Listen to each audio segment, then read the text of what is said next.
Hey everyone, tonight we're going to peel back the fragrant, flea-infested layers of history and take a grimy little plunge into the Middle Ages. Forget what you learned in school about knights and chivalry. This isn't a fairy tale. This is about dirt, disease, and smells so bad they could knock the Holy Roman Empire flat. So, before we get started, maybe grab your coziest blanket and brace yourself for a journey into filth. Picture yourself waking up in a medieval hovel with no windows, no privacy, and no plumbing. Congratulations, you're alive in the 14th century. But don't get too excited. You're also sharing your bed with more bugs than you've ever seen, and your breakfast might come with a side of mystery fungus. By the time we're done, you'll be grateful for hot showers, deodorant, and modern sewage systems. Welcome to the Middle Ages, where dirt was a lifestyle, water was a health hazard, and everything smelled just a little bit like death. Let's get started. Congratulations, you've just woken up in the year 1325. The good news, you're alive. The bad news, so are the fleas. The Middle Ages are not the land of noble knights and romantic castles that Hollywood promised you.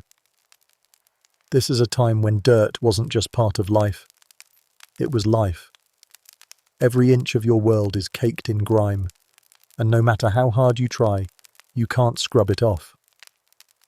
Let's start with your living situation. Forget about cozy cottages with flower boxes. Your home is a one-room wooden hut with a thatched roof that leaks whenever the weather so much as coughs. The walls are made of wattle and daub, essentially sticks slathered with a mud mixture that looks suspiciously like cow droppings because, well, it probably is. No insulation, no glass windows, just a gaping hole that lets in the wind, the rain, and every insect within a 10-mile radius. The floor? Dirt, and not the sanitized kind you might find in a gardening store. This is dirt mixed with old beer, goat droppings, spilled pottage, and whatever your neighbour's chicken left behind on its last visit. Walking barefoot across it is a sensory experience you'll never forget, and might not survive. Your bed is a straw mattress that was fresh. Oh, about 6 months ago. Now it's a tangled mess of hay, fleas, and the occasional rodent that's decided to set up a little homestead of its own. There's no linen, no down pillows, and definitely no memory foam. Just a thin, greasy wool blanket that smells like a wet dog and has the delightful texture of a scratchy burlap sack. Sleeping here is less about rest and more about practicing for your inevitable encounter with the plague. Personal hygiene? That's adorable. Bathing is something that happens once a year, if you're lucky, and even then, it's less about getting clean and more about reeking slightly less than the guy next to you. Soap is a luxury for the wealthy, and even they rarely bother. For everyone else, the smell is a badge of honour.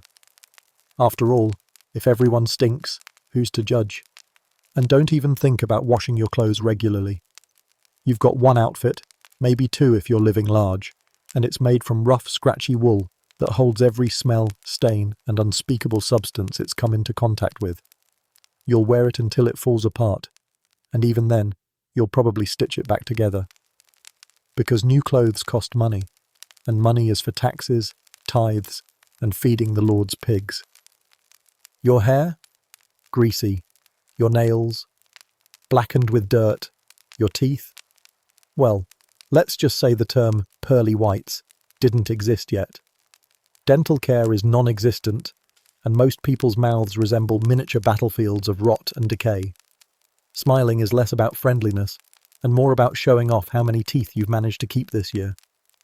So welcome to the Middle Ages, a time when dirt was not just unavoidable, it was the foundation of your entire existence. Every day, every breath, every bite of that questionable stew was a reminder that you were one step away from joining the rats in the afterlife. And the best part? This was just the beginning. The dirtier it got, the closer you were to truly fitting in. So buckle up. You're going to need it. Welcome to your home sweet hovel, a place so charming it makes a crypt look like a spa. Forget everything you know about cozy cottages and rustic farmhouse chic. This is medieval Europe, and your house is a wooden box held together by stubbornness, mould, and the collective will of every insect in the parish. If you're lucky, you've got a door that doesn't double as a wind tunnel. If you're not, well, Drafty is just a polite way of saying you're living in a barn that lost its livestock.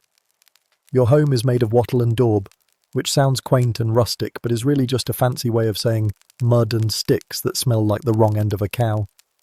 The walls are uneven, cracked, and coated in a charming patina of dampness that never truly dries.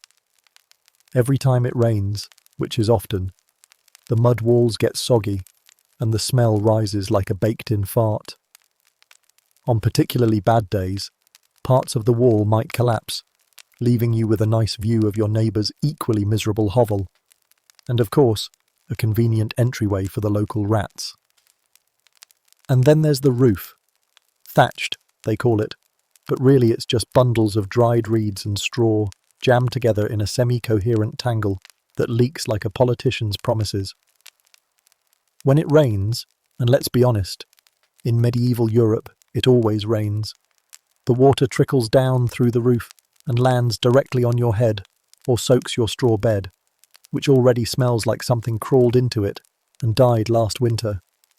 On a particularly rainy night, you might find yourself sharing your bed with worms, mould, and enough insects to host a small plague. Inside, there's no concept of privacy. Your entire family, including the in-laws, the children, the chickens, and that one cousin who never left, all share the same single room. That's right, no bedrooms, no doors, no locks. It's one big open-concept living space that would make a modern realtor cry. The only walls are in your imagination, and even those are made of straw and regret. Furniture? Ha! If you're fancy, you might have a rickety wooden table and a few three-legged stools that look like they might collapse under the weight of a loaf of bread. More likely, you're sitting on the floor, which, let's not forget, is made of packed dirt and functions as a second kitchen for all the local rodents.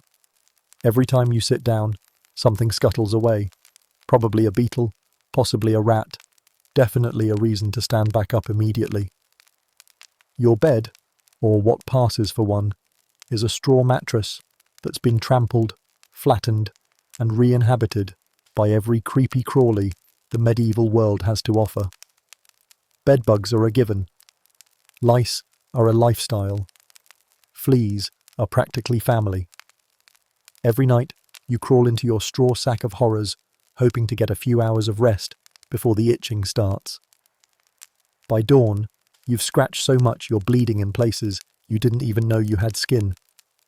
Let's talk about the smell. Oh, the smell. Imagine a combination of stale beer, sweat, wet straw, goat droppings, and a hint of something suspiciously mouldy. That's your house's signature scent, the one that clings to your clothes, your hair, and your very soul. There are no candles, no essential oils, no lavender sachets. If you want to freshen up, you can crack open the door and let the wind carry in the scent of the neighbour's pigsty, which frankly is an improvement. In this charming residence, hygiene is more of a theory than a practice. There's no running water, unless you count the rain trickling down the wall. There's no bathhouse in town, and even if there were, you'd have to share it with every other unwashed soul in the parish, and their fleas. So, most people don't bother. You're just supposed to get used to the grime, embrace it, become one with the filth. Because in the Middle Ages, being clean is suspicious, and being dirty is just good manners. So there you have it, your home sweet hovel. A cosy, lice-infested, mud-caked shack that's less a house and more a slow-motion health hazard. Every night, as you lie on your straw mattress, scratching your latest collection of bites, just remember, this is the good life, because in the Middle Ages, dirt isn't just a problem, it's a permanent roommate, and trust me, it's not moving out anytime soon. Congratulations, you've survived another night in your lice-infested medieval hovel. Barely. But just when you thought things couldn't get worse, it's time to meet the unsung hero of your home's daily misery, the thatched roof. That's right, a roof made from bundles of dried reeds, sticks, and more broken promises than a medieval marriage contract. If you thought thatched roofs were romantic, think again. This is the Middle Ages, where even your ceiling wants you dead. First, Let's talk about construction. Your thatched roof was slapped together by your cousin's neighbour's uncle's brother-in-law after he'd finished his second beer. It's basically a loose pile of reeds jammed onto a wooden frame, with the craftsmanship of a half-drunk goat. No waterproof lining, no sturdy beams, no architectural standards, just hope and desperation holding it together. When it rains, and trust me, it rains, a thatched roof becomes a medieval showerhead. The water seeps through the reeds like it's on a personal mission to find you, your bed, and that one dry spot you'd hoped to keep dry.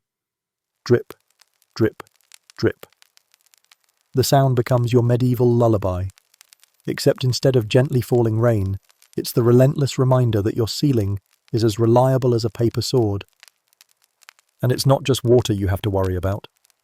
Thatch is basically a welcome mat for everything that creeps, crawls, and nests. Birds build homes in the thatch and leave you little presents that splat onto your head at random intervals. Mice treat it like a luxury penthouse suite. Insects nest there in numbers that would make a plague doctor's mask spontaneously combust. Every time you hear a rustling sound, you can bet it's not the wind. It's some creature making itself at home above your head. Let's talk about the rot. After enough rain, and in medieval Europe that's basically all the time, your thatch starts to ferment. It gets soggy, heavy, and starts to collapse under its own miserable weight. The smell that comes wafting down is somewhere between wet dog, mouldy bread, and that one time your cousin's foot infection went untreated for too long. And yes, you're stuck with it, because patching the roof costs money you don't have. So you just live with the slow, unstoppable decay, like a medieval metaphor for life itself. And then, oh yes, there are the mushrooms. Surprise? One morning you wake up to find a family of toadstools sprouting from the corner where the water drips most. They're not cute or whimsical. They're fungal middle fingers growing out of your walls, a testament to just how damp and neglected your home has become. Sometimes they're even edible, if you're feeling particularly brave or particularly desperate. But be careful, some of them might kill you faster than the rats. Did I mention the smell? Because as the thatch rots, it doesn't just collapse. It ferments. It transforms your home into a compost heap, with a charming aroma of mildew, damp hay, and that special medieval brand of despair. Every time it rains, the smell intensifies, filling your one-room hovel like a slow-acting poison. You'd open a window if you had one. But of course you don't. So you breathe it in, every day, every night, until it becomes part of you. And let's not forget the leaks. They're not just a gentle trickle. Sometimes entire sections of the roof give way, unleashing a tidal wave of rainwater, mud, and whatever else has been nesting up there. Beetles, bird poop, and the occasional dead mouse. It's like living under a medieval waterfall, except instead of being picturesque, it's a health hazard with a side of existential dread. Feel free to drift off whenever you like. We'll keep telling these tales for when you need them. Let's hope you survive tonight. However, next time you see a cute thatched cottage in a movie, remember that every thatched roof was an open invitation to leaks, rot, and a thriving ecosystem of medieval misery. You're not just living under a roof, you're living under a ticking time bomb of mouldy straw, random rodents, and the ever-present threat of fungal colonization. Awake? Thank goodness you survived another day of trudging through the mud, scraping together a meal that wouldn't pass for dog food in the modern world, and dodging the neighbour's plague-ridden pigs. Congratulations. Now it's time to crawl into bed and... Oh, wait. Sorry, I mean bed. Because in the Middle Ages, the word bed is as deceptive as a medieval peddler's promise. What you've got waiting for you at the end of the day isn't a safe haven of fluffy pillows and clean sheets. It's a straw-filled torture device that doubles as an all-inclusive resort for every parasite known to man. Let's set the scene. Your bed is a lumpy sack stuffed with straw, if you're lucky. If you're not, it's just a pile of hay jammed together in the vague shape of something you might want to collapse onto. There's no mattress factory, no springs, no high-density foam, just old, broken stalks that smell like last week's goat stall and probably still have bits of goat hair clinging to them. That's not an added feature. It's the norm. This straw mattress has been there since you can remember. It's the same one you were born on, probably the same one your parents were born on, and definitely the same one you'll die on. It's a family heirloom of misery, passed down through generations, absorbing every sweat stain, every cough droplet, every accidental bodily fluid that medieval living can throw at it. And guess what? You're not alone in there. Meet your bedmates, bedbugs. They are the true lords of your mattress, the permanent residents who treat your straw sack like their personal feasting ground. Every night, as you lay your weary bones down, they emerge from the shadows, hungry and eager, like tiny vampires with no concept of personal space. They scuttle along your skin, sink their microscopic fangs in, and fill up on your blood. Each bite leaves a mark that itches so badly you'd swear the devil himself is giving you a personal reminder that comfort is a sin. Of course, where there's one pest, there are always more. Fleas are the supporting cast in this nightly horror show. They jump around your mattress like they're in a medieval flea circus, except you're the main attraction. Their bites are less a nuisance and more a daily reminder that your entire existence is one long test of how much scratching your skin can endure before it simply falls off. And don't forget the lice. Not just on your head. Oh no, that would be far too kind. These lice roam your entire body, setting up shop wherever they please. Armpits, crotch, behind the knees. There's no part of you that's off limits. They're democratic that way. Every time you think you've scratched the last one away, 3 more arrive like reinforcements, ready to reclaim their territory. But wait, there's more. Because sometimes, as you lie there in the dim, flickering light of your tallow candle, you might hear a suspicious scuttling sound in the straw beside you. That's no ordinary bug. That's a rodent, probably a mouse, sometimes a rat, checking in for the night. The straw mattress is their winter palace, their safe haven from the cold and the local cat. You are, quite literally, sharing your bed with vermin. If you're lucky, they'll just sleep at your feet. If you're not, they'll nibble on your toes. Nothing says sweet dreams quite like a rat chewing on your big toe in the dead of night. And let's talk about the smell. Oh, the smell. After months, or years, who's counting, of sweat, drool, and other fluids seeping into the straw, your mattress has achieved a fragrance that's somewhere between a swamp, a dead squirrel, and that one time, the neighbour's cow had an unfortunate digestive incident in the middle of the road. Every time you crawl into bed, the smell rises like a medieval ghost, wrapping itself around you like a damp, smelly shroud. There's no Febreze, no lavender spray, no candles to hide it. You just inhale deeply and hope your nose goes numb before your brain does. What about sheets, you ask? Sheets are a luxury for the lords, and even they don't have what you'd call high thread count. You've got one blanket, if you're lucky, made from rough wool that feels like a medieval cactus. It's heavy, stiff, and probably last saw a washing stream 3 harvests ago. And that's assuming it's not infested with its own private colony of moths. If it's winter, that blanket might save you from freezing. If it's summer, it might smother you to death. Either way, it's a gamble. Pillows? Please. You're lucky if you have a half-stuffed sack that's half feathers, half mystery lumps. It's lumpy, damp, and smells like your cousin's armpit. And you probably share it with 3 siblings and a cat. In this straw mattress of horrors, every night is a lesson in humility. You go to bed knowing you'll wake up with new bites, new itches, and maybe a few extra guests who've decided you're prime real estate. There's no guarantee of rest. Sleep is a negotiation with every pest that calls your bed home. You dream of a better life, a feather mattress maybe, or a pillow that doesn't crunch when you lay your head on it. But that's just fantasy. In the Middle Ages, your bed is a battleground between you and everything that wanted to eat, bite, or nest in you. So go ahead. Crawl in. Wrap yourself in that scratchy wool blanket. Scratch yourself raw. Close your eyes and try to ignore the scuttling, the scratching, the gnawing, the smell. Just hope you survive until tomorrow. Because in the Middle Ages, your bed wasn't a place of comfort. It's just one more reminder that in a world where dirt is a lifestyle, sleep is a luxury you can't afford. If you scale through tonight, I bet you might not survive another day. Oh yes, welcome to a house of total darkness. That's right. No windows, no charming little glass panes letting in beams of sunlight, no gentle breeze wafting the scent of morning dew. Just walls, solid, unyielding, and as welcoming as a dungeon door. You might think this was an oversight, but oh no, this was intentional.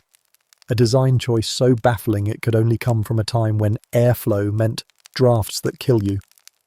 Let's set the scene. You open your eyes on yet another grey, scratchy dawn. If you can even tell what time it is, because with no windows, your sense of day and night is as confused as your lice-ridden scalp. The only light source in this medieval box of misery is whatever trickles in through the ill-fitting door or the occasional hole in the thatched roof, assuming the latest rainstorm hasn't collapsed it altogether. Candlelight is a luxury, tallow being expensive and precious, so you're living in a permanent state of gloom, like a mole who's lost his way. But hey, at least your privacy is intact, right? Well, sort of. Sure, no one's peeking through the window, because there isn't one. But the rest of your family, your parents, siblings, that cousin who stayed 6 months too long, all share the same one-room home. Privacy is a medieval fever dream, and even your darkest corners are filled with straw, rats, and the occasional chicken. Now, let's talk about air. Or rather, the complete and total absence of it. The Middle Ages didn't get the memo about ventilation, so your home is a sealed-up box of human breath, livestock aroma, and mould. Every exhale stays trapped in here like a condemned soul, mixing with the smell of old beer, goat sweat, and whatever your uncle tracked in on his boots. Opening a window to let in fresh air sounds nice, but guess what? No windows. If you're feeling bold, you can crack open the door, but that usually lets in more flies than air. So you breathe, and keep breathing, even as the air grows thick enough to spread on bread. It's not just unpleasant, it's a health hazard. With no airflow, every cough, every sneeze, every whiff of that suspicious boil on your neighbour's neck lingers in the air like a medieval cologne. Diseases, plague, typhus, tuberculosis. Love this place. They thrive here, bouncing from one unwashed peasant to the next like a grim game of tag. And don't forget about the animals. That one-room design means you share your living space with goats, pigs, chickens, and maybe a half-starved cat or two. They breathe the same air. They relieve themselves on the same floor. And that smell, that pungent, nose-wilting aroma of wet fur, old straw, and fermented dung, becomes the signature scent of your home. Forget lavender, forget potpourri. This is the fragrance of survival. Let's talk about cooking. With no windows, the hearth is your only hope of heat, and your biggest source of indoor pollution. When you cook over an open flame, the smoke fills the room like a funeral pyre, curling up to the rafters where it mingles with the cobwebs and soaks into the thatched roof. The smoke doesn't politely drift out through a chimney, assuming you even have one. It lingers, a permanent grey haze that makes your eyes water and your lungs ache. By the end of dinner, you've got the cough of a chain-smoking coal miner, and your hair smells like you spent the day hugging a campfire. And that's if your cooking fire behaves. Fires were the medieval answer to heating, lighting, and slow, smoky poisoning all at once. But with no windows, and maybe a tiny hole punched near the top of the wall, if you're lucky. Every time the wind shifts, the smoke comes right back at you, filling the room with tears, hacking coughs, and the subtle aroma of slow death. What's that? You'd like to freshen the air with a nice scented candle? That's adorable. Candles are made from tallow, aka animal fat, and the scent is more rancid bacon than rose garden. They drip, they sputter, and they fill the already airless space with a greasy, meat-scented fog. Think of it as medieval aromatherapy, a heady blend of old goat, sweaty peasants, and boiled cabbage. Did I mention the damp? Without windows to let in even the faintest breeze, the damp settles in like a permanent resident. Every surface is clammy. Every piece of straw, every rough wooden stool, every inch of your rough spun blanket feels like it's been marinated in sweat. Mold grows on everything, walls, thatch, your shoes, and the air is so thick with spores that you half expect mushrooms to sprout from your ears overnight. And let's not forget the bugs. Flies, mosquitoes, and every winged parasite you can imagine thrive in this dark, damp haven. They flit through the air, land on your face, and take a nibble. Because why not? You're a living buffet, after all. And since the air is stagnant and warm, the bugs breed faster than you can slap them away. Every breath you take is a gamble. Will it be air, or will it be a mouthful of fly? So there you are, in your windowless wonderland of medieval misery. Every night, you crawl into your scratchy straw mattress, under your one damp wool blanket, and try not to breathe too deeply. Because the air you're inhaling is filled with the sweat of your family, the sighs of livestock, the smoke of last night's dinner, and the subtle, lingering hint of the plague.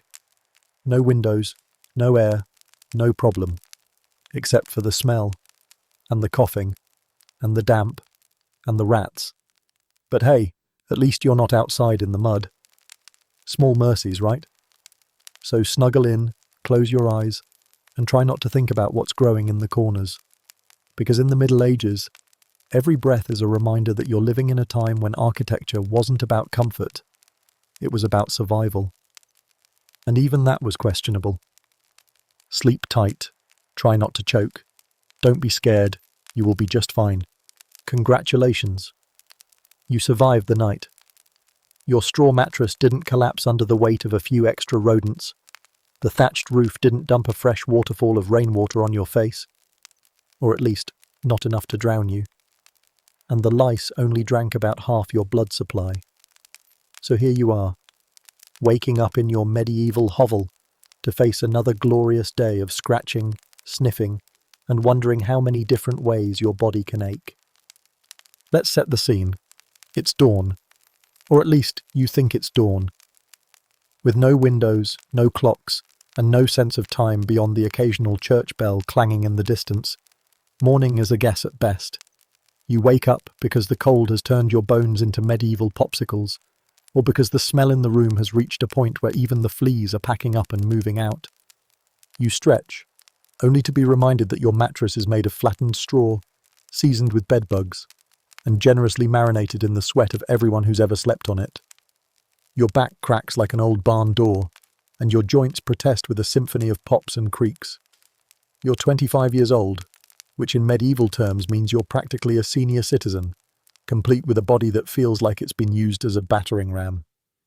The first order of business, scratching. Because in the Middle Ages, scratching isn't just a habit, it's a way of life. Every inch of you itches. Your scalp, your arms, your legs, even that one place you'd rather not mention in polite company. Bedbugs, lice, fleas. They've all had a buffet on your body overnight, and they've left behind a patchwork of bites that would make a plague doctor flinch. So you scratch. Vigorously. You scratch with the desperation of someone hoping to dislodge an entire ecosystem. And you will. Because every scratch brings up a fresh collection of dried blood, scabs, and a healthy reminder that medieval hygiene is more theory than practice. Next up, your hair. It's an oily, tangled masterpiece of medieval living. There's no shampoo. Soap, if you're lucky, is a lump of animal fat mixed with ashes that feels like it's exfoliating your soul. And no comb unless you count the twig you snapped off a tree last week. Your hair is a haven for lice, who treat your scalp like their personal kingdom. They breed, they feed, they scurry from ear to ear with the enthusiasm of peasants at a free ale festival. Running your fingers through your hair guarantees a fresh round of itching and the occasional horrifying discovery of something small and wriggling. Then there's your face. You might splash it with a handful of water from the communal bucket, if it's not frozen or already claimed by the family goat. But that's about it. There's no soap, no toothbrush, no skincare routine. If you're fancy, maybe you'll wipe off the larger chunks of last night's dinner that you drooled onto your chin. But mostly, your face is a living canvas of dirt, sweat, and medieval misery. Your teeth? They're a battlefield of rot, cavities, and questionable lumps that may or may not be infected. Toothpaste doesn't exist, and the closest thing you have to dental care is a stick you might chew on, assuming you're rich enough to afford sticks. Otherwise, you rub your teeth with a rag or a handful of ash and hope the smell doesn't offend the local priest too much. Halitosis is practically a medieval perfume, and everyone's wearing it. So pucker up and breathe that rancid breath of survival. Now it's time to get dressed. Don't get too excited. Your wardrobe consists of exactly one outfit, a rough woolen tunic that you've worn every day for the past 3 seasons. It's stained with everything from last week's dinner to that suspicious rash you still haven't identified. The sleeves are torn, the hem is ragged, and the smell? Let's just say if your clothes could talk, they'd beg for mercy. But hey, at least you don't have to worry about what to wear today, or tomorrow, or ever. Fashion is a luxury for lords, and you, my friend, are as low on the social ladder as the fleas on your tunic. As you pull on your scratchy ensemble, you might pause to pick a few straw bits out of the seams, or brush off the suspicious damp spot that you hope is just water. Your undergarments, if you're lucky enough to have them, are stiff with days, weeks, maybe months of accumulated sweat. They itch, they scratch, they may even bite back. But hey, they're better than nothing. Slightly. Shoes? Ha! If you have them, they're made of cracked leather, barely stitched together, and offer as much protection as a damp rag. If you don't, well, welcome to medieval podiatry. Walking barefoot over mud, dung, and the occasional surprise sharp object that turns your foot into a festering wound. Every step is a gamble between infection and frostbite. And let's be honest, most days, it's a draw. Now that you're fully dressed in your damp, louse-infested uniform, it's time to share the room with the rest of the family.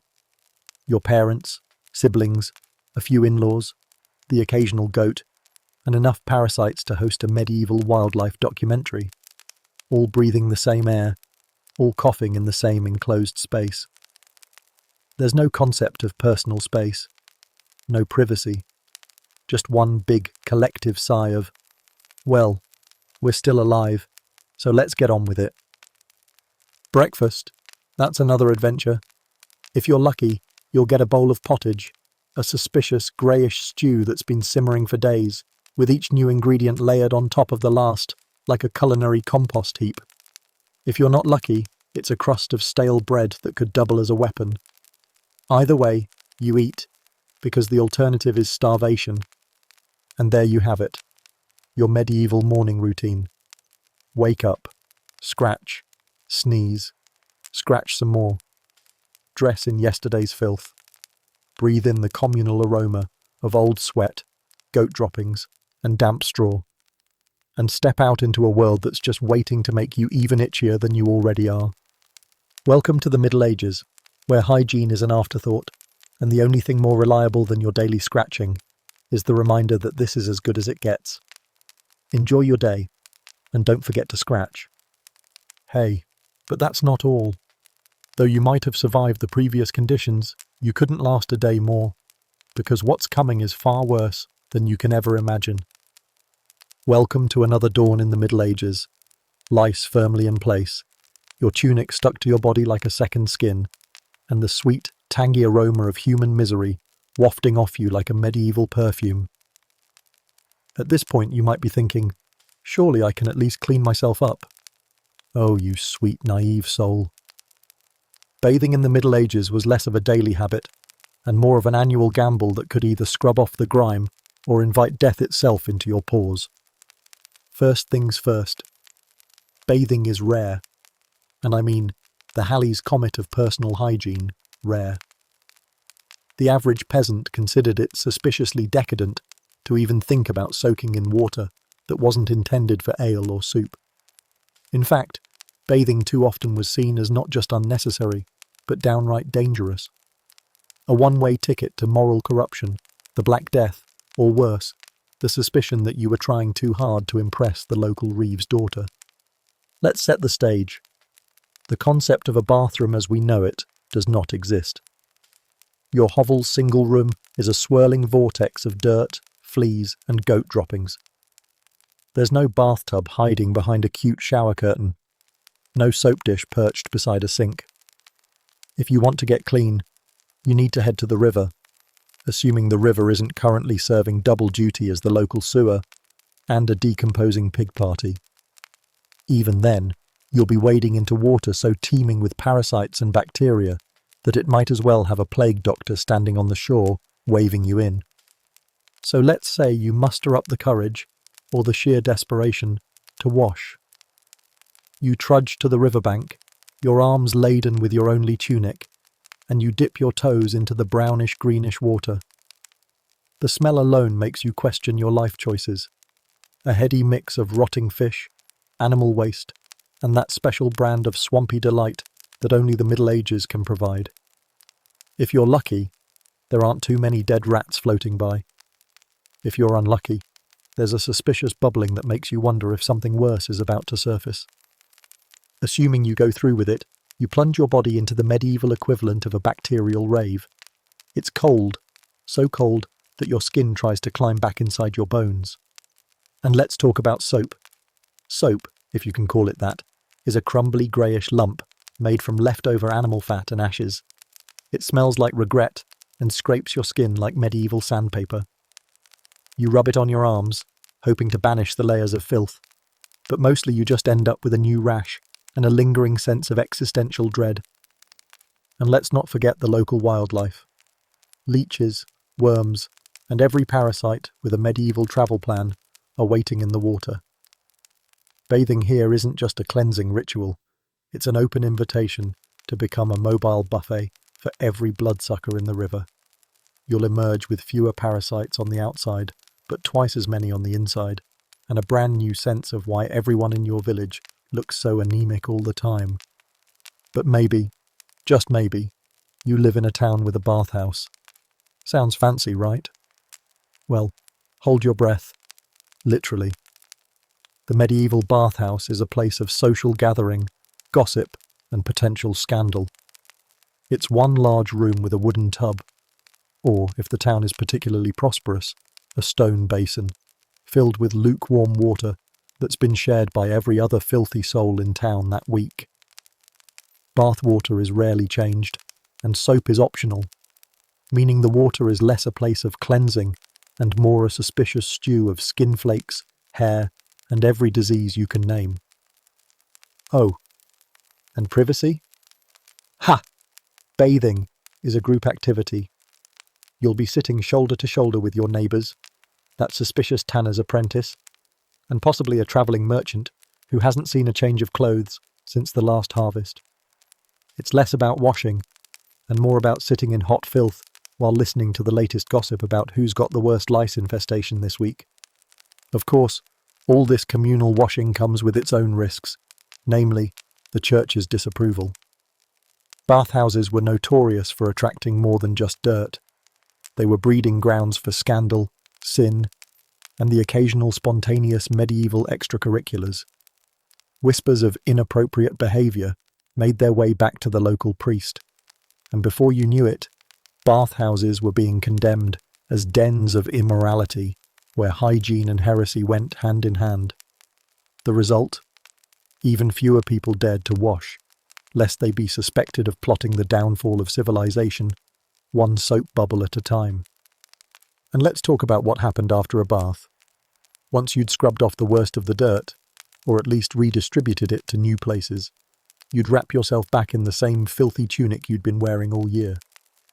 Congratulations. You're now a cleanish person in a filthy outfit, ready to rejoin the ranks of the unwashed masses. And guess what? By the next morning, you'd smell just like you did before, maybe worse, thanks to the dampness now seeping into your clothes and your soul. So why did people avoid bathing like it was the plague? because in a way, it was. Medieval folk believed that hot water opened the pores and let disease in. The very idea of washing too often was considered an invitation to every sickness in the region. Better to let your skin develop a protective crust of dirt, like medieval armour, than risk the horrors of the invisible miasma lurking in the air. Cleanliness was suspicious, a sign that you had something to hide. After all, who needs to smell good when everyone else smells like rancid goat? So, next time you light your lavender candle, sink into your bubble bath, and sigh with relief, remember that in the Middle Ages, bathing was a dangerous, scandalous, and rarely undertaken ordeal. It was a choice between itching and social judgment, or scrubbing down and facing the wrath of God and the local gossip. Here, being clean could get you killed, and dirt was your only reliable defense. Sleep tight. Try not to scratch too much. You'll need that protective layer tomorrow. Wait a second. By now, you should be thirsty, right? Water. Really? Ah, water. The essence of life. In the modern world, you probably take it for granted. Turn on the tap, fill a glass, and drink without a second thought. But in the Middle Ages, drinking water wasn't a simple act of hydration. It was more like a medieval game of Russian roulette, where every sip could bring you one step closer to an excruciating, diarrhea-soaked demise.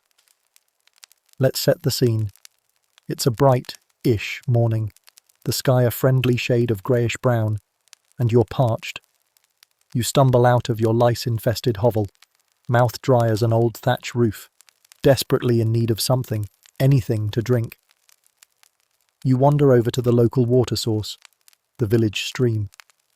It bubbles along, looking deceptively clear, maybe even refreshing, if you ignore the dead sheep carcass lodged on the bank, the suspicious oily film on the surface, and the occasional bloated rat floating by like a medieval bobber. Before you even think about cupping your hands, let's talk about what's actually in that water. See, your local stream is the neighbourhood's all-in-one facility. Drinking water, laundry basin, public latrine, and sometimes a convenient disposal site for last night's chamber pot. Every time old man Bartholomew empties his bucket, it flows right into the same water you're now supposed to drink. Add in the local tannery's runoff, a few decomposing animal bits, and whatever the pigs dragged in last week, and you've got a cocktail of bacteria, parasites, and enough toxins to make a modern-day epidemiologist faint. Let's not forget the concept of miasma, the medieval belief that disease floated through the air on bad smells. This means that if a town had a particularly ripe latrine near the river, people might think twice about using that water. But here's the catch. They didn't actually understand why water made them sick. So even when people noticed that drinking from the town ditch gave them the runs faster than you could say, holy relic, they'd often blame it on divine punishment, astrology, or maybe that woman down the street with the suspicious cat. Anything but the raw sewage they just drank. So what's the solution, you ask? Easy. Beer. Yes, beer. Weak ale, to be precise, was the medieval go-to for hydration. Before you imagine frothy steins and raucous taverns, remember this was not the kind of beer that gets you tipsy at the pub. This was small beer, barely alcoholic, more like murky breadwater, and brewed by everyone from your local blacksmith's wife to the village idiot. Why beer? Because brewing it meant boiling the water, which by pure accident rather than science, killed off many of the germs lurking in the medieval water supply. Children drank it. Adults drank it. Even the local priest drank it, because in the Middle Ages, refusing beer was practically a death wish. Water was suspicious. Beer was survival. Imagine trying to get through a workday ploughing the fields on a stomach full of rancid water. You'd be lucky to make it past breakfast without your bowels staging a full-scale revolt. But let's say you had to drink water. Maybe it was a hot day. Your small beer supply had run out, and your thirst was so intense you'd consider licking dew off a donkey's back. You'd approach that stream, or communal well, with a healthy sense of dread. Wells were sometimes safer, but only marginally. All it took was one dead rat, a few tanner's leavings, or a generous donation from someone's chamber pot to transform your well into a plague in a hole. And once the water was tainted, well, good luck purifying it. Boiling water wasn't exactly standard practice, unless you were brewing beer. Even then, the idea of why boiling helped was a mystery best left to God's will, or the latest herbalist's guess. If you were wealthy, let's say a minor lord with a small manor, maybe you had access to a private well, less likely to be defiled by the masses. But even then, water cleanliness was never a guarantee. Medieval understanding of contamination was about as advanced as a goat's grasp of astronomy. If the water tasted bad, maybe you'd flavour it with herbs, or wine, or vinegar to mask the flavour. It didn't make it any safer, but at least you'd die with a mouthful of something that didn't taste like a decomposing stoat. And here's the kicker. People knew water could make them sick. They just didn't know why. Some folks believed that certain water sources were cursed or had bad humours. Others thought that stagnant water, which they were right to avoid, was bad luck or full of evil spirits. But even the best efforts to keep water safe, covering wells, building cisterns, were half measures at best.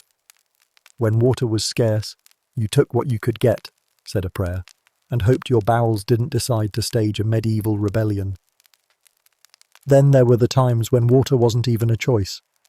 In a drought, that suspicious ditch was the only source left. In winter, the river might freeze, leaving you to hack through the ice and hope the water beneath wasn't harbouring last season's plague residue. And if it was, well, at least you'd die hydrated.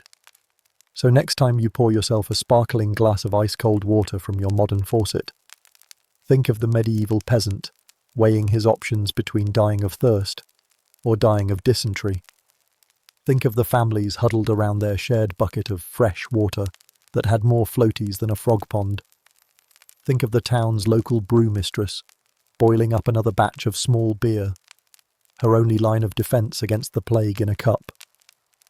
In the Middle Ages, water wasn't a source of life. It was a test of endurance, a gamble, and a reminder that survival sometimes meant choosing the lesser of two deaths. Cheers to that, and may your next sip be blessedly parasite-free. So you've survived the morning routine of lice, bedbugs, and the questionable breakfast stew. You've navigated the disease-infested well, avoided that suspicious green slime on your only tunic, and braved the fresh plague rats scuttling across the floor. Now comes the next big challenge in your medieval day: answering the call of nature. Except in the Middle Ages, bathroom is a concept as foreign as soap, and indoor plumbing is the stuff of wizardry. Get ready, because your daily constitutional is about to become a public event. Let's talk about chamber pots. If you're picturing something elegant, with gilded edges and maybe a matching towel rack, stop right there. A medieval chamber pot is a ceramic bowl that looks like it was made by someone who'd never seen a bowl before. Rough, cracked, and usually decorated with the faint aroma of last night's dinner, these pots were the medieval solution to a world without flush toilets. If you were fancy, meaning you were a minor noble with a half-rotted manor, your pot might be made of pewter or even copper. But if you were a peasant, congratulations, your chamber pot was about as glamorous as a chambermaid spit bucket. And where do you use this pot? Right there in your one-room home. No privacy, no walls, just you, your family, and the goat that's taken up residence in the corner. It's the ultimate bonding experience. Nothing says family like making eye contact with your cousin while you're squatting over a pot. You do your business, maybe with a quick prayer that the pot doesn't have a crack in it, again, and then you set it aside for later disposal. Ah, disposal. That's where the real fun begins. Because there's no indoor plumbing, no tidy sewer system whisking your waste away. Instead, you, and every other unwashed soul in town, empty your pot directly into the street. Yes, the street. The same street where you walk, where your kids play, where the chickens peck for scraps. You simply take your pot, open the door, and, if you're polite, shout, "Gardiloo," or in the local tongue, something like, "Mind your heads." to warn the unsuspecting masses below. Then you dump it, right there. The street becomes a charming medieval river of human waste, mingling with the rainwater, animal droppings, and the occasional decomposing fish. And that's the best case scenario. If you're the lazy type, and who isn't after a long day of back-breaking labour, you might skip the polite shout. You just toss and hope for the best. Maybe you hit a neighbour. Maybe you hit that suspicious cat that's been giving you side-eye for weeks. Either way, your waste is now part of the communal street stew, and it's everyone's problem. Streets in medieval towns weren't paved with charming cobblestones, unless you were in a fancy place like Paris or Florence. No, they were usually dirt paths that turned to mud every time it rained, and it rained a lot. Add a steady supply of human and animal waste, and you've got a pathway that looks and smells like something the plague doctor would refuse to examine. Every time you step outside, your shoes, if you even have them, sink into a squelching mixture of mud, excrement, and yesterday's regrets. It's like medieval quicksand with bonus parasites. Let's talk about the smell. Oh, the smell. The streets reek of old urine, fresh feces, dead rats, and that one suspicious puddle you swear has been there since last harvest. The stench is so bad it feels like a living entity, wrapping around you like a damp woolen cloak of shame. Breathing is an act of bravery, and if you've got a weak stomach, medieval life is about to toughen you up real fast. And if you think this was just a peasant problem, think again. Even the nobility had to deal with chamber pots, though they might call them close stools to make themselves feel better. Castles had garderobes, basically vertical shafts that emptied right into the moat below. Great in theory, except that moats were basically stagnant cesspools where disease went on vacation, and attackers sometimes used the garderobe as a medieval back door, climbing up the waste chute like the world's worst burglar. Imagine being a noble lord, thinking you're safe behind thick stone walls, only to find an enemy crawling out of the latrine ready to stab you. Truly the stuff of nightmares. But let's get back to you, the humble peasant. You've dumped your pot into the street, congratulating yourself on your impeccable aim. Now what? You probably give it a quick rinse with the same water you use for cooking, extra flavour, or maybe just wipe it out with a handful of straw. Hygiene is optional at this point, and let's face it, your pot's going to be full again by tomorrow anyway. Now imagine the town during a festival or market day.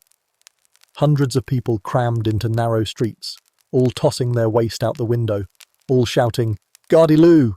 like it's the town anthem. The air is thick with the smell of humanity's worst habits, and you're trying not to slip in something that was once inside your neighbour. Every step is a gamble. One wrong move, and you're face first in medieval soup. And don't even think about rain, because when it rains, and it always rains, the streets become rivers of filth. Everything you and your neighbours dumped out the window is now flowing freely, carrying disease and despair to every doorstep. The town's drainage system, if you can call it that, is basically a gutter that might, if you're very lucky, direct the worst of the mess out of the main square. But probably not. Usually, it just pools in the low spots, creating a festival of stench that's impossible to avoid. So there you have it, the medieval sewer system, brought to you by your neighbour's chamber pots and the complete lack of sanitation. A world where out of sight, out of mind meant into the street, into your shoes. Every day was a new adventure in avoiding the liquid remains of your fellow man. So next time you flush a toilet and watch your waste disappear, say a silent thank you to the centuries of poor souls who had to yell "Gardyloo" before launching a pot's worth of horror into the street. Because in the Middle Ages, the street was your sewer, your neighbours were your sanitation department, and every step was a test of your luck and your sense of smell. Sweet dreams, and may your shoes stay clean. By the way, feel free to drift off whenever you like. We'll keep telling these tales for when you need them. Let's hope you survive tonight. So you've dumped your chamber pot out the window, with or without the courtesy shout of "Gardyloo." and are congratulating yourself on being a contributing member of medieval society. But what about the rest of the time?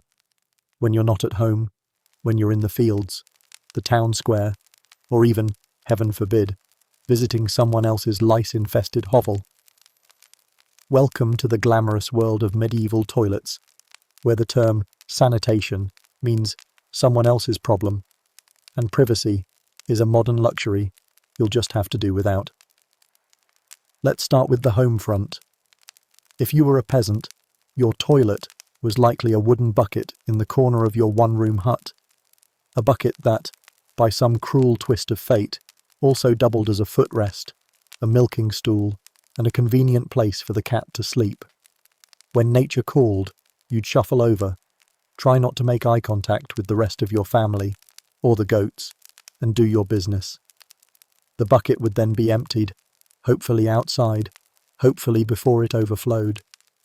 Because let's be honest, nothing says family bonding like sharing your living space with last night's dinner in its post-digestion form.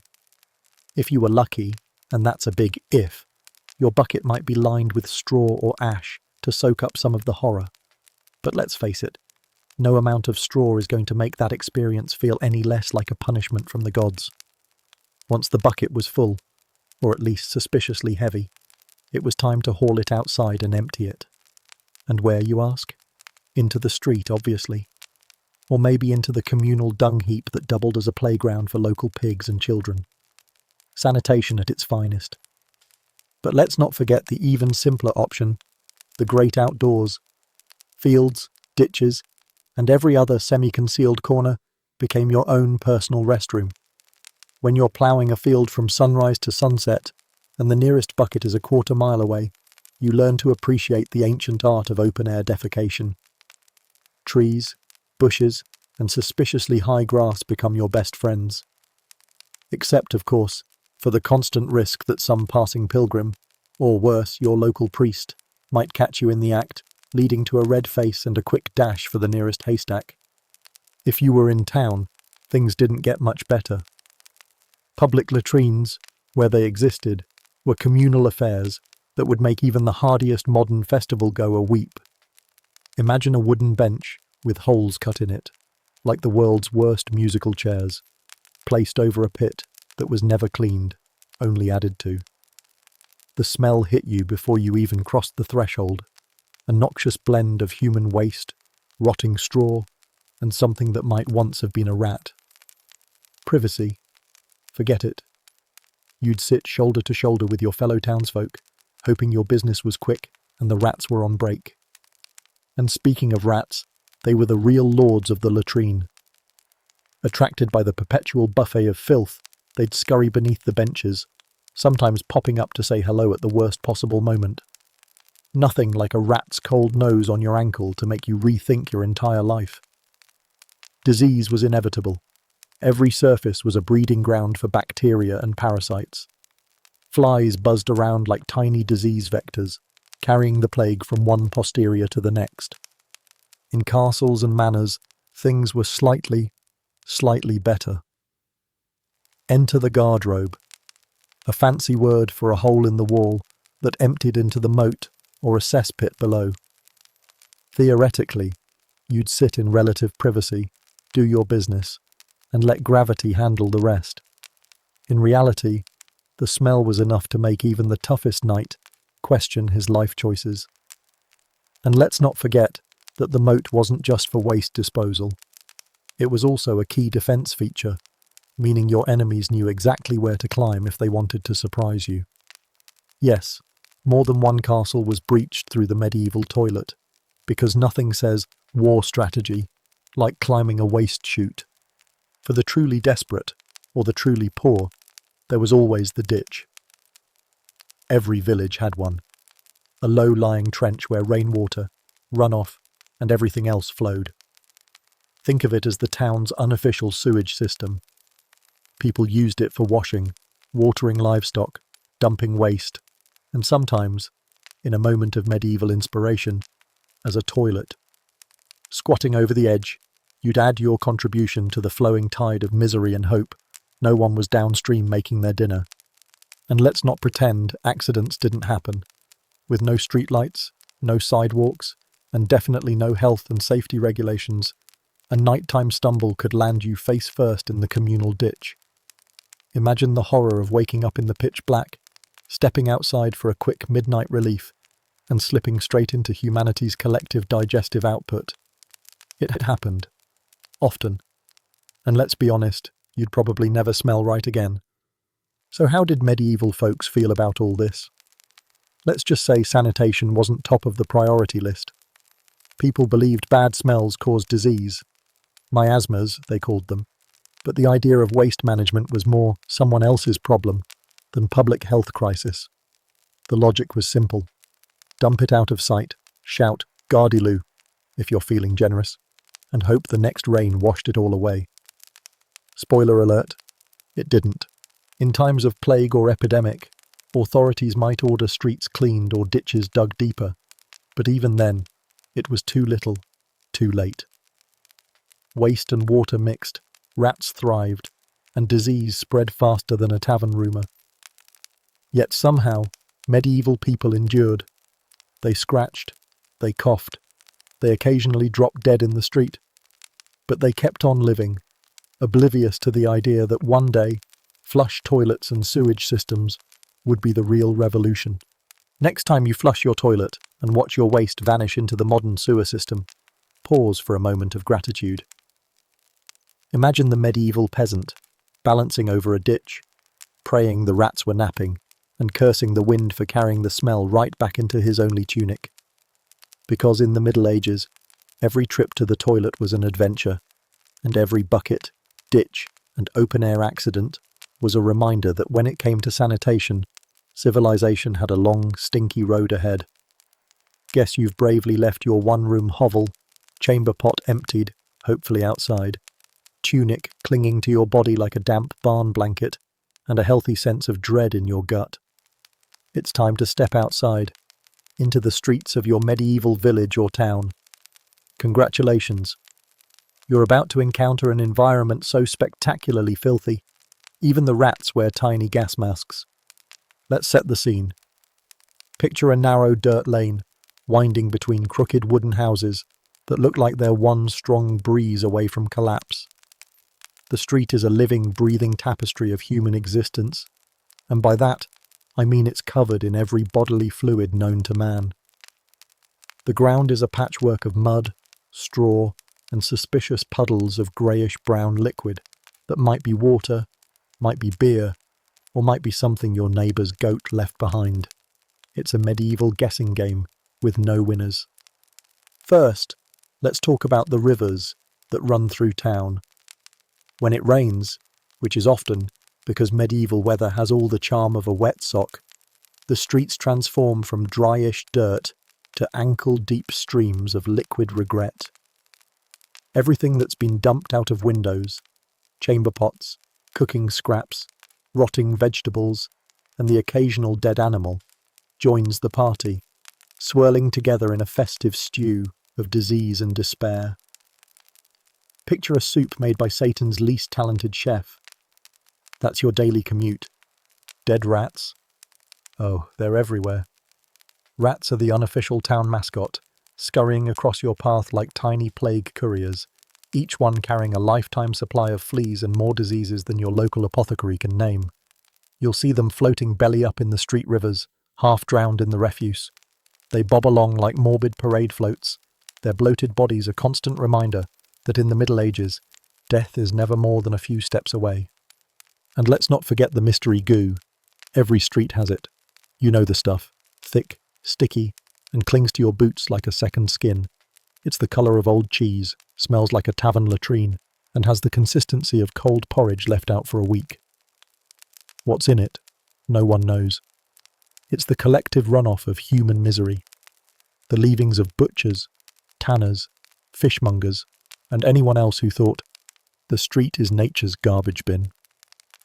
The result is a medieval slip and slide that's equal parts horror and comedy. Step wrong, and you'll find yourself face first in the town's communal digestive output. The smell? Let's talk about the smell. It's not just bad, it's a living, breathing force of nature. It oozes from the ground, wafts through every open doorway, and clings to every tunic, cloak, and desperate peasant who dares to walk outside. It's a blend of old urine, fresh dung, decomposing vegetables, and the sweet, musky perfume of the local tanner's leftover hides. It hits you like a punch to the soul. Breathing becomes an act of bravery, or foolishness, depending on your perspective. And remember, this is your daily commute. Every time you go to the market, the church, or even just to say hello to that one neighbour who might lend you an onion, you're wading through a medieval miasma of disease, death, and general despair. Every step is a gamble.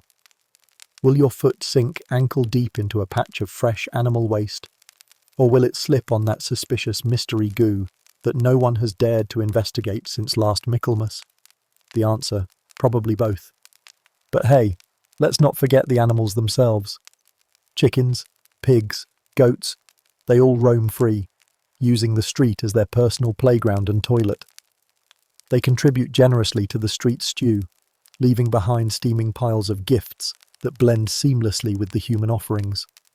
Dogs, some half-starved, others suspiciously well-fed, sniff around, roll in the worst of it, and then follow you home, ensuring the smell comes right back inside with you. You might be wondering, didn't anyone try to clean the streets? Well, sort of. Occasionally, the town would hire someone, often a poor soul who couldn't find work anywhere else, to shovel the worst of the filth into carts and dump it outside the walls. But this was a temporary solution at best. Within hours, the rivers of filth would return, fed by the endless supply of chamber pots and waste buckets. It was like fighting a flood with a leaky bucket. Some towns even had open sewers, shallow ditches along the sides of the street designed to carry away waste. Great idea in theory. In practice, these open sewers quickly clogged with straw, bones, old shoes, and everything else people decided didn't belong in the house. Instead of carrying waste away, they just became extra large, extra smelly puddles that attracted flies the size of small birds. And let's not forget the children. Kids, being kids, played in the streets, right there in the rivers of filth. They chased rats, poked dead things with sticks, and splashed each other with water that no one in their right mind would call clean. Every scraped knee was an open invitation to infection. But hey, who's got time to worry about that when there's a game of stickball happening in a ditch of despair? So, what do you do to survive? Mostly you just try not to think about it. You lift your tunic, tie your shoes tight, if you have any, and pray to every saint you know that you'll make it through the street without slipping, drowning, or catching something that'll have you coughing your lungs out by the next full moon. Because in the Middle Ages, the street wasn't just a place to walk. It was a place to navigate like a soldier crossing enemy territory. Every step brought the risk of something squishy, something dead, or something that would haunt your nostrils for days. So next time you stroll down a modern sidewalk, free of rats, mystery goo, and the occasional floating corpse, take a moment to appreciate the miracle of sanitation. Because in medieval times, the street wasn't just outside your door, it was a living testament to humanity's ongoing battle with filth, disease, and the occasional dead goat. Welcome to the streets. Don't forget to watch your step. So you've braved the streets, rivers of filth, dead rats, and enough mystery goo to make a plague doctor's head spin. Now you're home, triumphant and ready to strip down and relax. Except, wait, strip down. This is the Middle Ages, friend, and the concept of laundry is as mythical as a unicorn that actually grants wishes. Let's talk about your clothes. Itchy, filthy, and never actually washed. First things first, your wardrobe. Wardrobe is a generous word. It implies choice, variety, and maybe even a dash of style. Let's correct that notion right now. You, my medieval friend, own exactly one outfit. One. It's the same rough wool tunic you've worn since last harvest, possibly the same one your older brother wore before you. It's a patchwork of repairs, sweat stains, and the occasional crusty mystery smudge that might be goat or might be dinner. That tunic is made of homespun wool, and if you're lucky, it was washed once, maybe twice, during its entire existence. Washing clothes was a laborious, soul-crushing task that required water, which is suspect at best, ashes or lye, which might also be used to scrub the floor or your chamber pot, and a place to dry them, assuming it didn't rain, snow, or get stolen by a passing goat.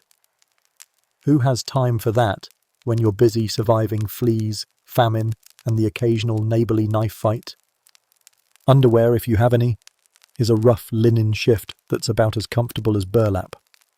It's stiff from sweat and grime, and it clings to your body like a second skin, an itchy, festering second skin that rubs you raw in all the wrong places. Imagine a constant rash that follows you everywhere. Congratulations, you're living the medieval dream. And let's not forget the smell. That tunic of yours, soaked in sweat from ploughing fields and feeding pigs, carries a perfume that could strip paint off a cathedral wall. The mix of human sweat, animal droppings, and street sludge is so potent that even the local lice are considering subletting to someone cleaner. And the smell doesn't stay confined to your clothes. It's in your hair, under your fingernails, and on your bed. It's basically your personal brand. Let's talk about laundry day, on the rare occasion it happens. Washing clothes in the Middle Ages is like declaring war on your own sanity. First, you have to haul water from the river, which means risking a swim with dead rats and the occasional bloated pig. Then you need soap, real soap, made from animal fat and ashes, so it's basically the world's worst skin scrub. Rub it on your tunic, scrub it on a wooden board, and watch as it transforms from brownish grey to slightly less brownish grey. Then you hang it to dry in the sun, hoping the wind doesn't carry it away, or that a neighbour doesn't borrow it permanently. And the drying process? Let's just say that in a damp medieval climate, you're lucky if your tunic isn't still moist when you put it back on, like wearing a cold, damp shroud of misery that guarantees a day of itching and a fresh crop of rashes. Shoes? Let's not pretend you own shoes worthy of the name. If you're lucky, you've got a pair of crude leather slippers that have never seen the inside of a cobbler's shop. They're stiff, cracked, and smell suspiciously like the pig pen. They offer about as much protection as wrapping your feet in wet leaves, and twice the fungal infection.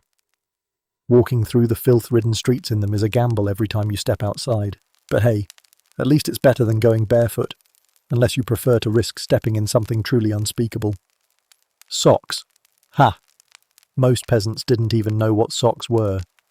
If you owned any, they were probably made of rough wool, stiff with dried sweat, and full of holes large enough to invite small rodents to nest in them.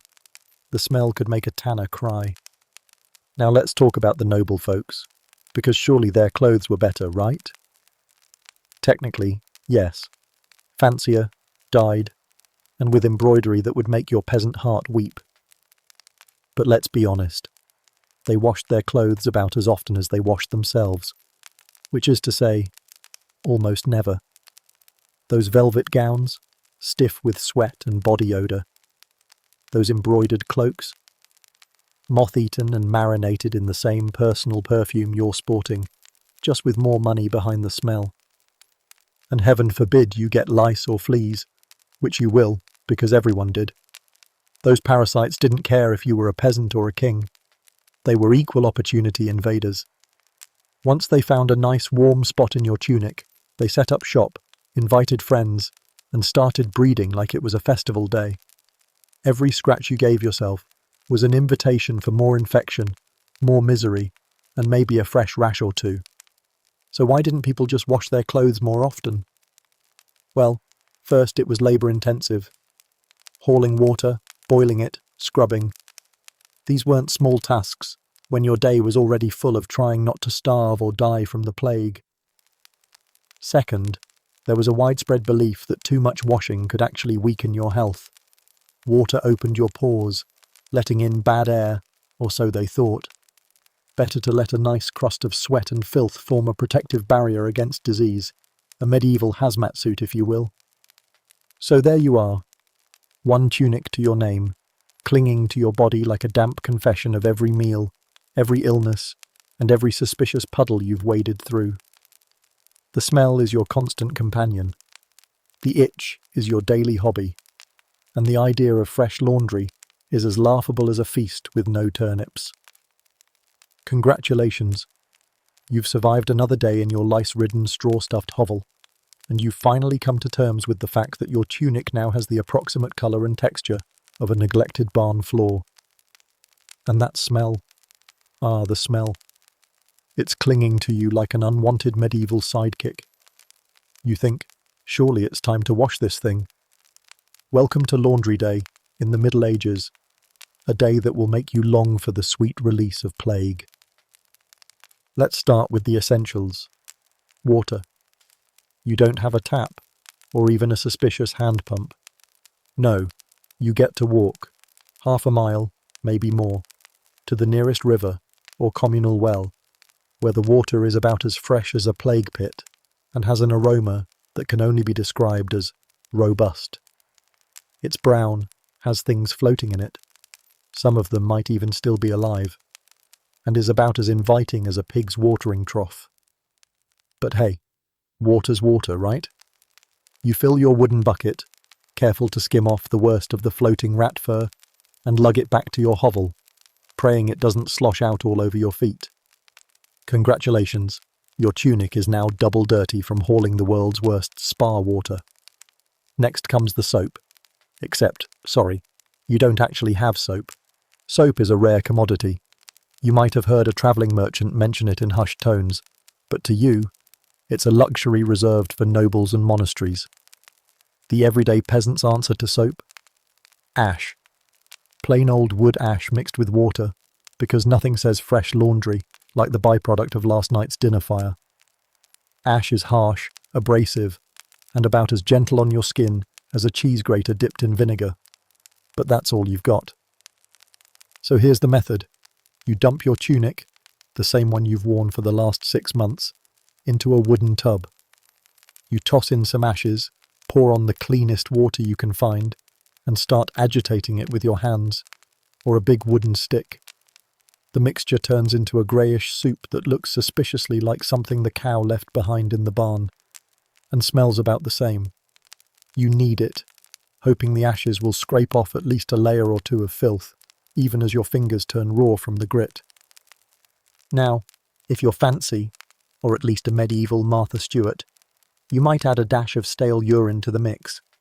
Yes, urine. Collected over days, sometimes weeks, stored in a clay pot near the hearth, getting good and fermented. Why? Because urine contains ammonia, which, fun fact, does a decent job breaking down dirt and grease.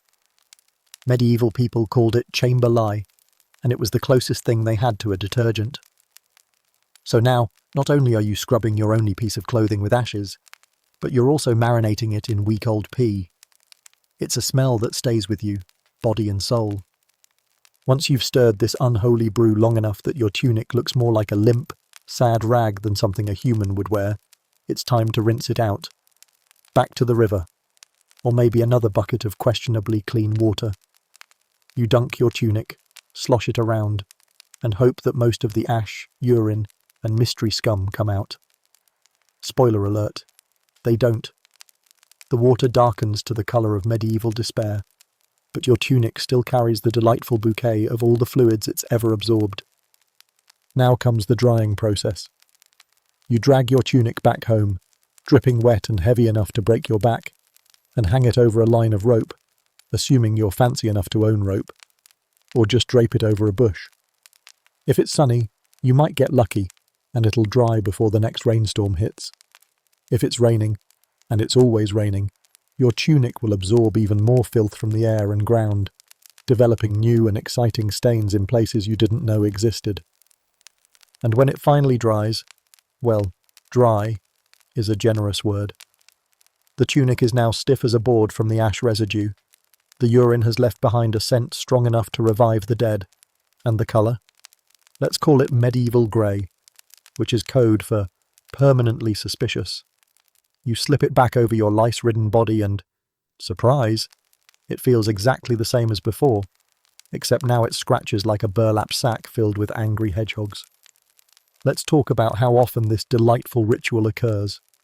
Once a week? Once a month? Try once every season, if you're lucky. Most peasants considered laundry a luxury reserved for special occasions like Easter, the local saint's feast day, or the annual plague festival. The rest of the year, your tunic absorbed your sweat, your dinner, and every bit of street sludge you stepped in. And let's not forget the extra challenge: lice, fleas, and bedbugs. These delightful creatures didn't vanish after laundry day. They simply relocated.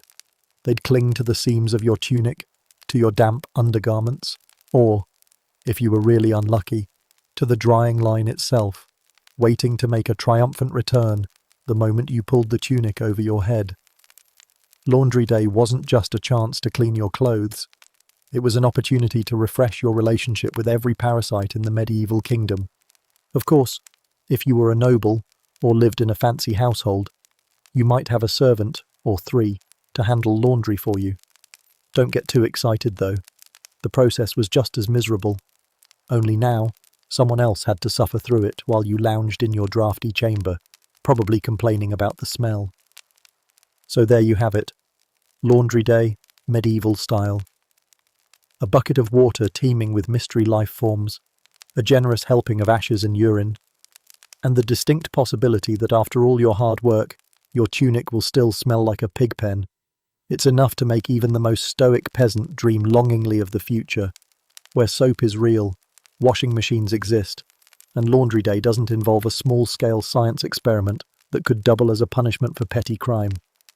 So next time you toss your clothes in the washer and sigh with relief at the smell of fresh detergent, spare a thought for your medieval ancestors. They didn't just do laundry. They waged a battle against dirt, disease, and despair, armed only with ashes and hope. Now give that tunic a scratch and get back to work. You've braved the thatched roof dripping on your head, the rats sharing your bed, and the lice gnawing at your scalp like tiny land pirates. Now it's time to reward yourself with the most anticipated event of the day, mealtime. Get ready for a culinary experience so thrilling it makes mouldy cabbage seem like a luxury. Welcome to dining in the dirt, where pottage, bugs, and crunchy bread are the main course and dessert all rolled into one. Let's start with the star of the medieval menu, pottage. If you've never heard of it, imagine a stew made from whatever sad remnants of edible life you could scrape together from the field, the forest, or the bottom of your last year's barrel. Pottage was the medieval peasant's breakfast, lunch, dinner, and, on a particularly desperate day, possibly dessert too. It was a constant, a companion, and, frankly, a punishment. Picture this. A pot, probably cracked, blackened from the fire, and older than your grandfather, sitting on a bed of embers in the middle of your one-room hovel. Inside, a lumpy, greyish concoction bubbles away. The ingredients? Some barley, a handful of turnips, a suspicious carrot that might have been orange once, a few withered cabbage leaves, and, if you're celebrating, a solitary dried pea. Meat? Don't be ridiculous. That's for the Lord's table, or for when a plague cart tips over and the rats go on strike. Pottage is a living dish, and I mean that literally. It's the same pot of stew day after day, with new scraps added on top of the old. Nothing is ever truly cleaned out. It's more like a culinary compost heap. Yesterday's stew, today's stew, and tomorrow's stew are all the same stew, just at different stages of decomposition. You never know what might be lurking at the bottom of the pot.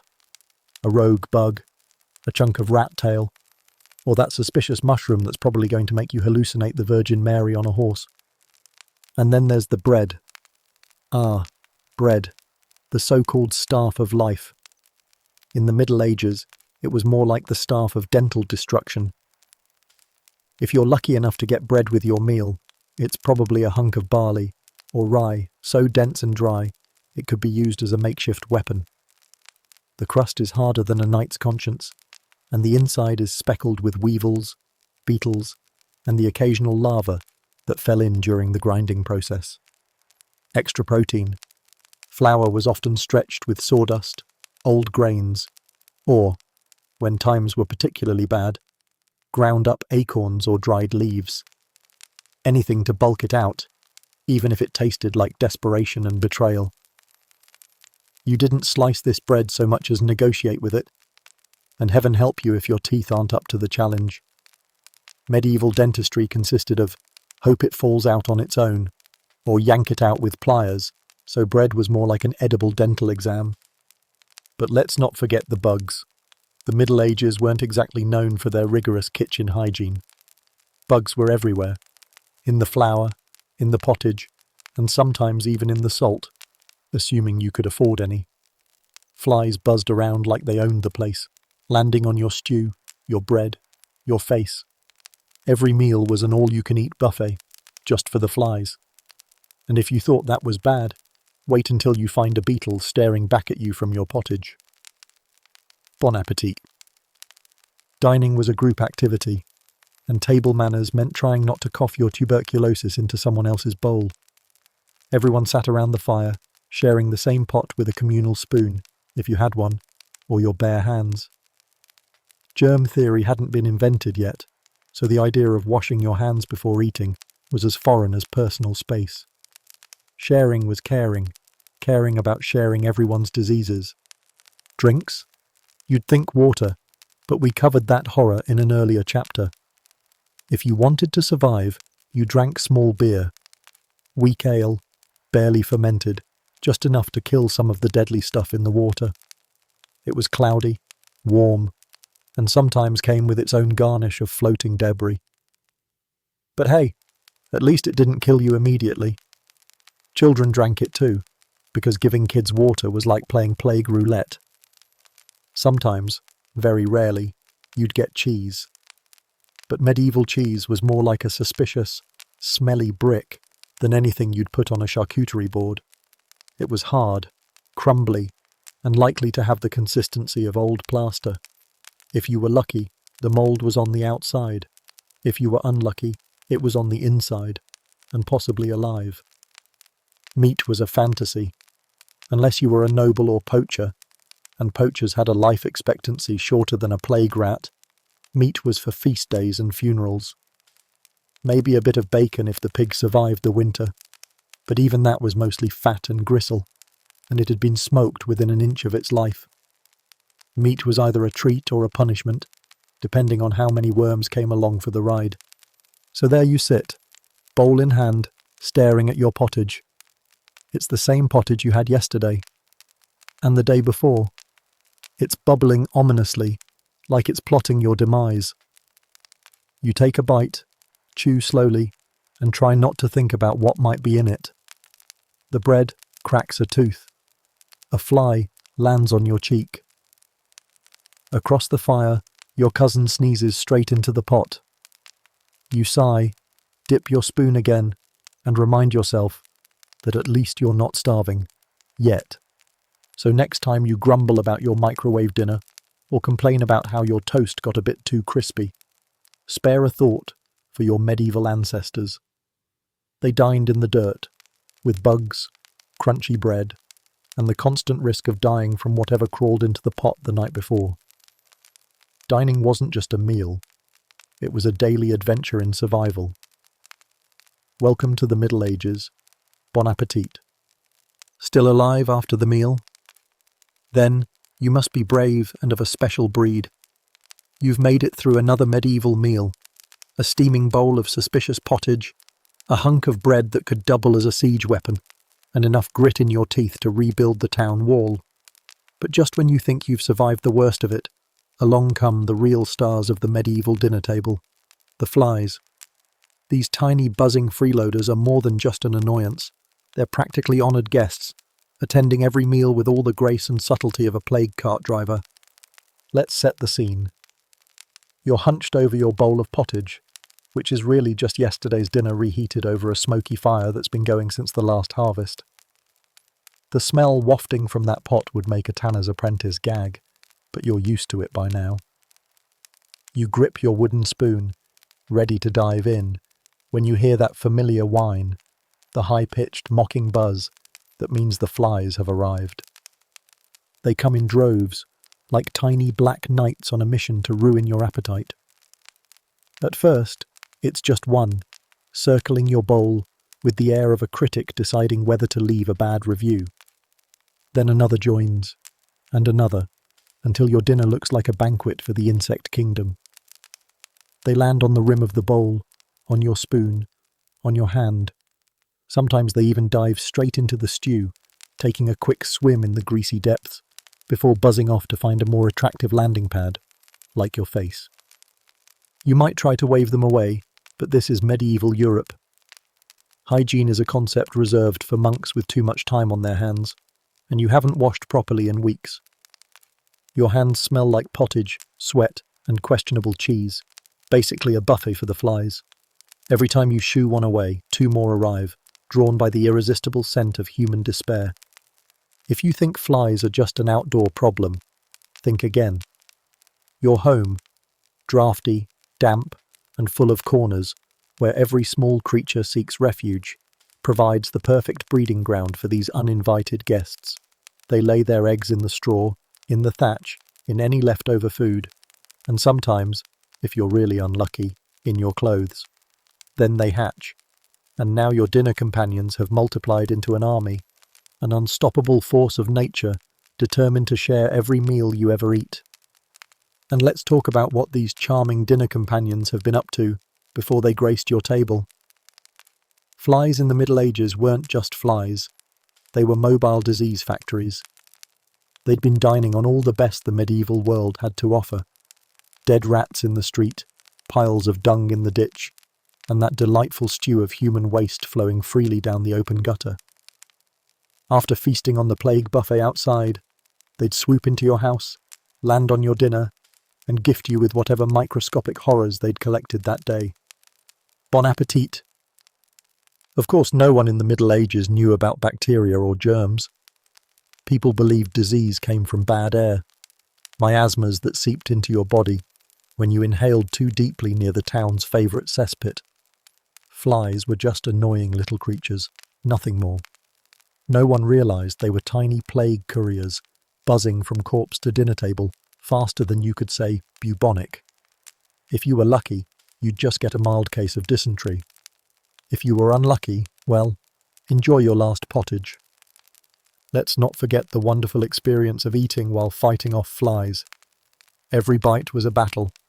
Wave them away with one hand, shovel the food in with the other, all while trying to ignore the buzzing that sounded suspiciously like laughter. Some flies would land on your face, crawl around your eyes and nose, maybe even dip a foot into your pottage on the way. Others would hover just out of reach, taunting you like tiny winged devils. You'd slap at them, only to miss and accidentally flick your stew across the room. Medieval dinner parties were an exercise in frustration and low-level despair. And flies didn't just show up at mealtime. They were your constant companions from dawn to dusk, buzzing around your head like a personal rain cloud of misery. They'd land on your open sores, because everyone had at least one, crawl into your ear while you slept, and sometimes even lay eggs in your wounds if you were unlucky enough to have one. If you thought they were bad at dinner, imagine the horror of realising they'd laid claim to your body as their new apartment complex. So how did medieval folks deal with this insect invasion? Mostly they didn't. Sure, you might swat at them with a bit of cloth if you were feeling fancy, but that was about it. Screens? Forget it. Flypaper? Not invented. Insect repellent? Only if you count praying to St. Jude, the patron saint of lost causes. Some wealthier households might hang herbs or flowers near the windows to ward off the flies. But let's be honest, flies don't care about your smelly posies when there's fresh meat, to explore. Sometimes people would hang strips of sticky, sweet-smelling resin to try to catch them, but that only worked on the slow or suicidal flies. The rest would just land on your dinner and do their worst. For the average peasant, the only solution was to accept their fate, Flies were part of life, just like fleas, lice, and that suspicious mold on your only pair of shoes. And so, you soldiered on, each meal a collaboration between you, your pottage, and the buzzing black cloud that claimed your table as its kingdom. You ate quickly, before the flies could make a proper meal of it. You waved your hands like a madman, hoping to keep at least a few bites bug-free. You learned to live with the knowledge that every spoonful might contain a bit of extra protein you didn't ask for. Because in the Middle Ages, flies weren't just visitors at your table. They were part of the experience, your constant dinner companions, your uninvited guests, your personal plague carriers. Every meal was a gamble, every bite an act of bravery. So the next time you swat at a fly hovering over your salad, remember your medieval ancestors, who would have given anything for a world where flies weren't the main course. Now, in a world even remotely concerned with hygiene, you might be thinking it's time to wash those hands. You know, scrub off the plague, the pig dung, and the sweat from that one time you accidentally touched your neighbour's festering boil. But welcome to the Middle Ages, where hand-washing is about as real as dragons that pay rent, and clean hands are more of a holy day miracle than a daily habit. Let's start with the basics. The concept of why to wash your hands wasn't exactly top of mind for the average medieval peasant. Germs? Bacteria? Microscopic plague-ridden beasties? Please. The only microscopic thing people worried about was that tiny worm they'd accidentally swallowed from last week's suspiciously crunchy bread. Disease, they believed, came from bad air. Miasma. If you got sick, it was because of sin, or because God decided it was your time to suffer. Clean hands. That was just a waste of perfectly good drinking water. And water, sweet, suspicious water, wasn't even easy to come by. Fetching it meant a trek to the nearest well or stream, often shared with every other person in the village, plus a few goats and a dead rat or two. The water might have been clean once, but by the time you'd filled your bucket, carried it home, and dumped it into the communal trough, it had acquired an extra helping of dirt, algae, and some bonus parasites. So if you were thinking of washing your hands in that, congratulations. You'd just invented the medieval method of transferring every known disease directly onto your own skin. Even when people did wash their hands, it wasn't the kind of thorough scrub we'd recognise today. No soap, no sink, no fancy lavender-scented foams. Instead, it was a quick splash with some water, maybe a wipe on a rag that hadn't been cleaned since the last harvest festival, and, if you were fancy, a rinse with a communal bowl of water. Communal being the key word here. Everyone dipped their hands in the same bowl, turning it into a lovely soup of filth, finger cheese, and the collective sins of the village. But let's be honest, most people didn't bother at all. Why would they? Your hands were going to get filthy again the moment you picked up your wooden spoon, or your shovel, or the chicken that wandered into the kitchen looking for yesterday's leftovers. Medieval life was a cycle of dirt. You got dirty, you stayed dirty, and then you got even dirtier, like some sort of grimy rite of passage. The idea of washing hands before meals or after using the toilet, aka the ditch out back, was laughable at best. And don't think the upper classes were any better. Sure, lords and ladies might have a servant pour water over their hands from a jug before dinner, catching the runoff in a basin. Sounds civilized, right? Except that same servant probably hadn't washed his own hands in weeks, and the water came from the same questionable well everyone else used. The result? A momentary illusion of cleanliness that was about as effective as spitting on a castle wall to clean it. In monasteries and convents, places you might think were a bastion of cleanliness thanks to all that praying and chanting, hand-washing was sometimes a ritual.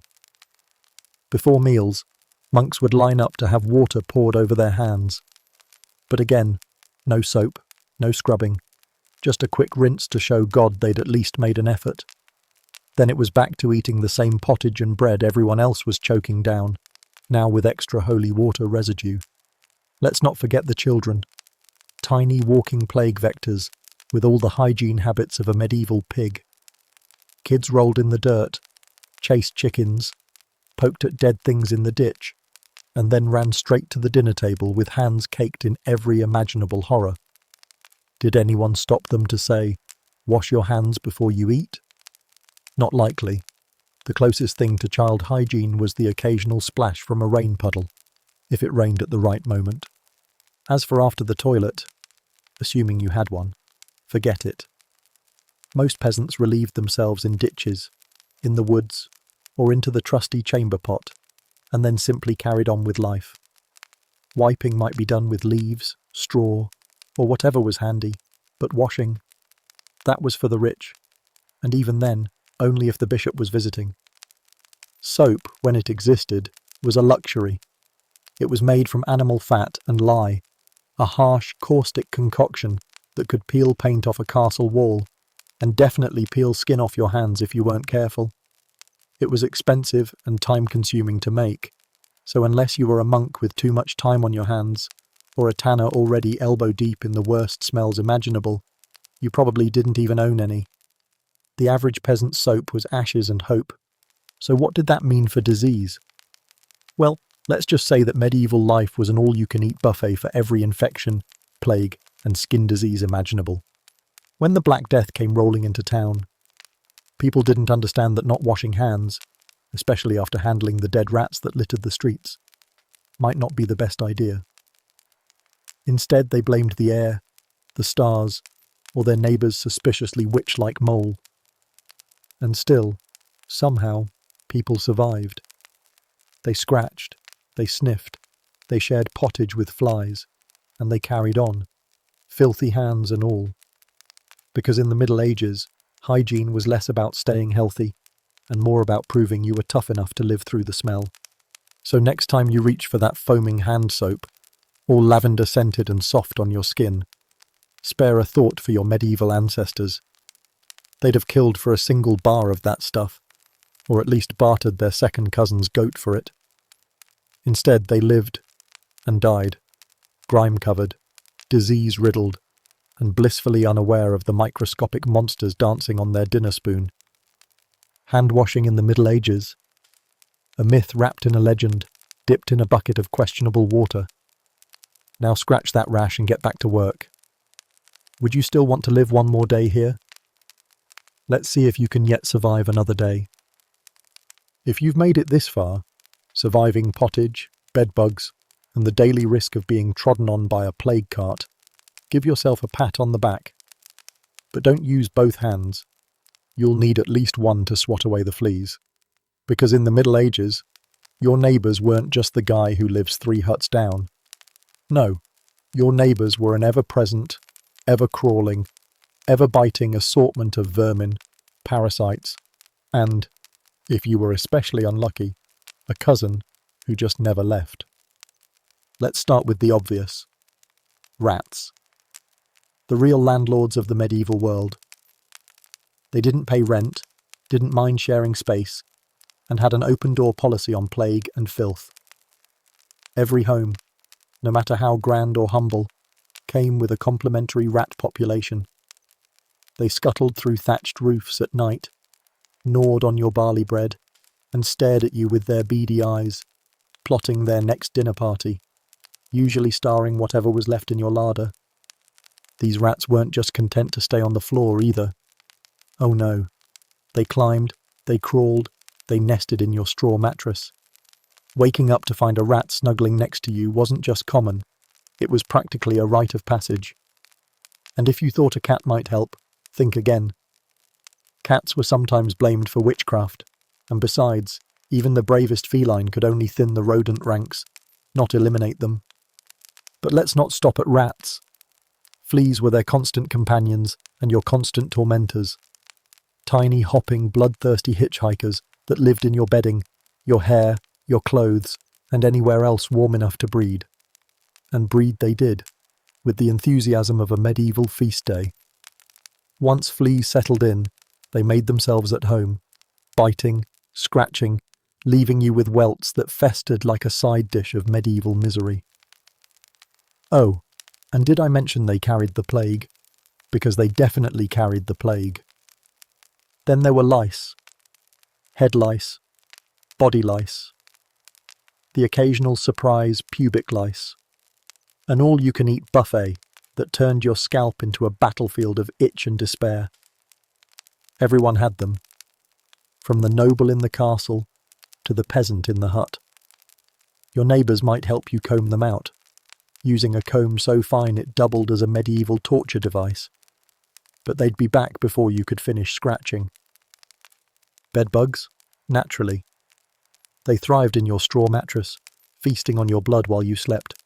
You'd wake up with red welts and the knowledge that you'd been dinner all night, and there was no easy fix. Boiling water? Sure, but who had enough water to waste on a mattress? Fire? Tempting, but a bit impractical unless you wanted to explain to the local reeve why your house was now a smouldering pile of ash. Of course, your human neighbours were just as challenging. Let's talk about medieval living arrangements. Privacy was about as common as fresh fruit in winter. You shared a one-room hut with your entire family, plus the occasional cousin who arrived one day and never left. He claimed he was just visiting, but 3 years later he was still there, snoring in the corner, borrowing your best tunic, and leaving suspicious stains on the floor. Medieval families were large, extended, and nosy. You couldn't sneeze without half the village knowing about it. Everyone had an opinion on your business, whether it was how you tended your pigs, or why your turnip harvest was suspiciously small this year. And if you thought you could escape by getting married and starting your own household, think again. You'd probably just inherit more cousins, plus your mother-in-law, plus that one uncle who smelled like the bottom of a latrine and gave unsolicited advice about everything. But wait, there's more. Your neighbours weren't limited to the human and the rodent variety. Let's not forget the insects. Flies, as we covered earlier, were your constant dinner companions, but they also lived with you. They laid eggs in your food, in your hair, and in the suspicious cracks of your wooden hut. Beetles scuttled across your floor at night, like tiny armoured invaders, and spiders wove webs in every corner, creating a kind of organic medieval wallpaper. And then there were the pigs. Yes, pigs, often more neighbour than livestock. They wandered in and out of your house, snuffling for scraps, leaving behind little gifts that your bare feet would find in the dark. Chickens too, clucking, scratching, and roosting wherever they pleased. A medieval peasant's house was less a home and more a free-range zoo with a questionable sanitation policy. So let's review your daily social circle. A cousin who smells like damp hay, a handful of rats, enough fleas to start a circus, a mattress that bites back, flies that never leave, and the occasional pig that thinks your bed is a good place to nap. And let's not forget the lice, always with the lice. But hey, who needs privacy anyway? Medieval Europe was one big, itchy communal experiment in sharing, whether you liked it or not. So the next time you complain about your noisy upstairs neighbour, or the dog that barks all night, just remember your medieval counterpart, who fell asleep every night to the sweet serenade of scratching, squeaking, and the gentle snore of cousin Ethelbert. In the Middle Ages, neighbours weren't just the folks who lived next door. They were a living, crawling, squeaking, and sometimes oinking part of your everyday existence. Forget about asking to borrow a cup of sugar. Just hope they didn't borrow your tunic, your bed, and your last scrap of dignity. You've survived your neighbours, the rats, the fleas, and that one cousin who still won't leave. And you're still standing. But now, as you smile triumphantly into the morning light, let's take a closer look at those teeth you're showing off. Because in the Middle Ages, your smile wasn't exactly a shining beacon of dental health. It was more like a cautionary tale, a living museum of rot, pain, and the occasional blackened stump. Welcome to the medieval smile of doom. First, let's talk about toothpaste. Spoiler alert, it didn't exist. The average peasant didn't even know the word, let alone the concept. The idea of scrubbing your teeth regularly was about as likely as a plague-free week. At best, you might chew on a twig or rinse your mouth with wine, assuming you had wine to spare. But actual brushing, with bristles and minty freshness, that was the stuff of alchemist daydreams. So what happens when you never brush your teeth, never see a dentist, and feast on a diet that ranges from gritty pottage to gritty bread, and maybe a bit of gritty beer? That's right. Your teeth become medieval horror stories in miniature. They crack, they rot, they ache, they fester. Every smile is a window into a world of pain. Picture this. You're 25 years old, middle-aged by medieval standards, and already your teeth are more gaps than grin. The few survivors are yellow, brown, or a delightful combination of both, flecked with bits of last week's dinner and this morning's mystery stew. They wiggle when you chew. They scream at the touch of cold ale. They harbour more bacterial refugees than a plague cart on market day. The main culprit behind this medieval dental apocalypse? Sugar. But wait, you say, wasn't sugar rare? Technically, yes. It was an expensive luxury, imported from far-off lands and hoarded by the rich like a goblet of dragon's blood. But the moment sugar made its way into the diets of those wealthy enough to afford it, their teeth paid the price. Think of the medieval noble, swanning about with honey cakes and candied fruit, while his teeth rotted faster than a compost heap. For the common folk, bread was the main villain. Coarse, stone-ground bread full of grit, sand, and the occasional bonus bug. Every bite was a dental challenge. It wore down enamel like a medieval cheese grater. Over time, even the strongest teeth crumbled under the assault of peasant bread, turning every meal into a duel between your dinner and your molars. Of course, medieval folks didn't have a clue about plaque, tartar, or cavities. If your tooth hurt, it was either divine punishment, bad air, or that suspicious mole on your neighbour's neck. The cure? A combination of home remedies that ranged from mildly ineffective to actively murderous. Think honey poultices, for when you want to rot your teeth faster, herbal compresses, or, my personal favourite, prayers. Lots and lots of prayers. If the pain got too bad, and it always did, you might seek out a barber surgeon. Yes, the same guy who cut your hair, bled your veins, and stitched up your battle wounds also doubled as the local dentist. His toolkit? A pair of iron tongs, a wooden mallet, and an enthusiasm that would make a plague doctor blush. Anesthetics? Forget it. He'd grip your rotting tooth, yank it out with a prayer, and hope you didn't pass out from shock. If you did, he'd probably call that a success. Less screaming to deal with. After the extraction, if you survived the blood loss and didn't get an infection that would kill you 2 days later, your smile would be even more horrific. Imagine a grin like a haunted picket fence, with more gaps than wood. And forget about dentures, unless you were royalty, and even then, they were carved from bone or ivory and fit like a medieval torture device. You just learned to live with it. Or not. Because if you couldn't chew, you probably couldn't eat. And if you couldn't eat, well... And let's not forget about gum disease. Medieval gums were practically a tourist destination for bacteria. Swollen, red, and bleeding like a knight after a bad jousting match. Every time you chewed that gritty bread or bit into a suspicious turnip, you'd be rewarded with a burst of metallic tang and maybe a fresh infection. And yet everyone just carried on, spitting blood into the communal trench, because that's just how life was. Kissing?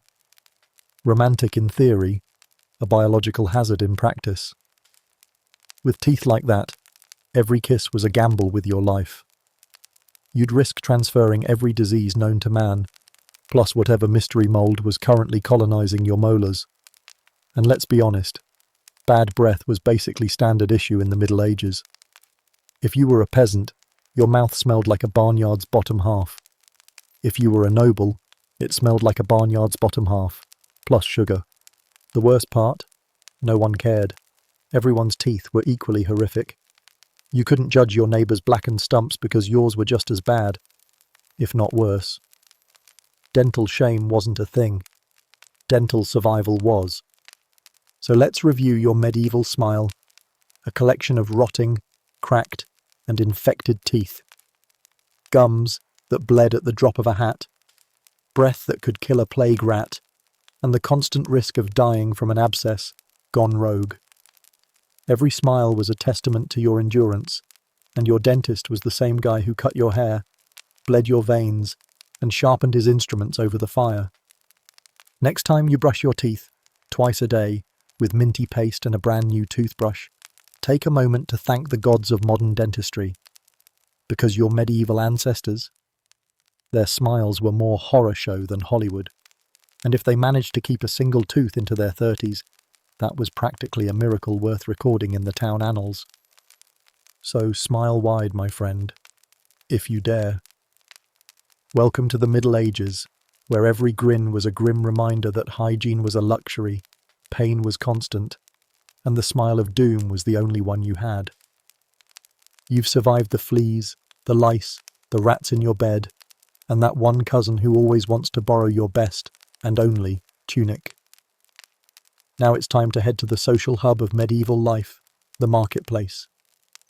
Picture a place that's equal parts economic hub, carnival sideshow, open-air latrine, and plague distribution centre. If you're looking for a delightful blend of spilled guts, mud, and mystery liquids, you've come to the right place. First, let's set the scene. The marketplace is the beating heart of the medieval town, which is to say, it's the place where all the filth, noise, and human misery come together in one glorious, disease-ridden package. Think of it as the local shopping mall, except instead of air conditioning and background music, you get a soundtrack of screaming hawkers, braying animals, and the occasional street performer being chased by an angry goat. The streets themselves are a medieval slip and slide of filth. Cobblestones, when they exist at all, are covered in a generous layer of mud, straw, and whatever yesterday's horse left behind. Every step is an adventure in not falling face first into something that was definitely alive a few hours ago. And when it rains, oh, you're in for a treat. The mud thickens into a brownish stew, mixing with blood from the butcher's stall, fish heads from the fishmonger, and unmentionable liquids that you pray are just from the pigs. Let's talk about those butchers. They're not hidden behind a glass counter wearing pristine white aprons. Nope, they're hacking away at animal carcasses right there on the street. Blood drips onto the ground, creating a lovely aroma that mingles with the smell of rotting vegetables and sweat. Flies circle like tiny winged vultures, landing on everything, including your face. The ground around the butcher's stand is a thick, sticky mess of blood, guts, and fur. If you slip and fall, congratulations. You've just invented the medieval slip and slide of shame. Fishmongers add their own special touch to the marketplace experience. Their stalls reek of yesterday's catch, plus the catch from the day before, and maybe the week before that too. Fish heads, bones, scales, and other unidentifiable bits are scattered underfoot. The smell is something between death and regret, with a hint of low tide. And that's on a good day. On a bad day, say, after a warm spell, you'll wonder if the fish stand is an elaborate trap designed to kill your sense of smell permanently. Then there's the produce sellers. You might think, a reprieve from the horror, a chance to buy something healthy and clean. Think again. Their vegetables are caked in dirt, half eaten by bugs, or starting to sprout things that shouldn't sprout. And since hygiene is as foreign as unicorns, the same hands that were picking lice from their tunics are now fondling your cabbage. If you're lucky, the vendor might wave a rag over the produce to clean it, a rag that's seen more filth than a medieval leech. And let's not forget the pigs. Oh, the pigs. They roam freely through the marketplace like four-legged garbage disposals, snuffling in the mud, snacking on anything remotely edible, and occasionally leaving behind a little something for your shoe. These aren't cute pink farm pigs either. They're hairy, smelly, and twice as mean as a tax collector on a bad day. You'd think the town would try to pen them in, but no. Pigs in the marketplace are practically an institution. Water? You might think you could rinse off your hands after touching that suspicious vegetable, or that suspicious pig. But the only water available is from a communal trough that's seen everything from dying dogs to children relieving themselves when no one's looking. Want to drink it? Good luck. You'd be safer licking the fishmonger's cutting board. The smells of the medieval marketplace are a complex symphony of horror. You've got fresh blood from the butchers, rotting fish from the fishmongers, damp hay from the animal pens, sweat from every person within 50 feet, and the lingering tang of human waste that never quite leaves the air. All of it blends together into a fragrance that even the most seasoned medieval nose can't quite describe without retching. Noise is another constant companion. Vendors shout at the top of their lungs, each trying to drown out the others. "Fresh fish!" screams one, waving a suspiciously limp cod in your direction. "Fine turnips!" yells another, holding up a vegetable that looks like it's plotting revenge. Blacksmiths clang, chickens cluck, pigs squeal, and someone's always arguing, probably about whose goat stole whose cabbage. It's chaos. It's commerce. It's the medieval experience in all its fragrant, noisy glory. And let's not forget the entertainment, because who wouldn't want to watch a toothless juggler throw flaming sticks next to the hay cart, or a one-man band performing on instruments that sound like tortured cats? Sometimes, a dancing bear makes an appearance, chained, muzzled, and probably wondering where its dignity went. Street performers are a highlight of the medieval marketplace, offering a welcome distraction from the constant threat of stepping in pig dung.